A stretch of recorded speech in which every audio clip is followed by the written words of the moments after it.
शेतकरी कर्जमुक्ती, पीक विमा, सोयाबीन, कापूस दरवाढ यासह शेतकऱ्यांच्या विविध मागण्यांसाठी शेतकरी नेते रविकांत तुपकर हे मुख्यमंत्र्यांच्या वर्षा बंगल्यामध्ये शेतकरी आत्महत्येचं प्रात्यक्षिक आंदोलन करणार आहेत।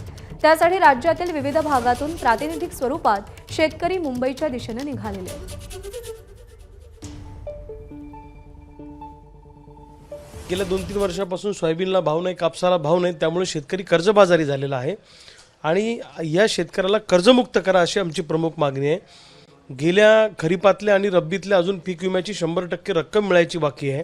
राज्यामध्ये फक्त 4,25,000 कोटीची रक्कम मिळालेली आहे आणि सोयाबीन कापसाच्या भावाचं धानाचं एक धोरण ठरवा आणि केंद्र सरकारकडे जाऊन आयात निर्यातीच्या धोरणामध्ये बदल करा अशी आमची मागणी आहे। यासह अनेक मागण्या घेऊन आज आम्ही मुख्यमंत्र्यांच्या बंगल्यावर 11 वाजता जाणार आहोत आणि शेतकरी आत्महत्या कसा करतो याचं प्रात्यक्षिक आम्ही त्यांना दाखवणार आहोत। महाराष्ट्रातल्या शेतकऱ्यांच्या संतप्त भावना त्यांच्या लक्षात याव्या म्हणून आज आम्ही वर्षा बंगल्यावर जाणार आहे। एबीपी माझा, उघडा डोळे बघा नीट।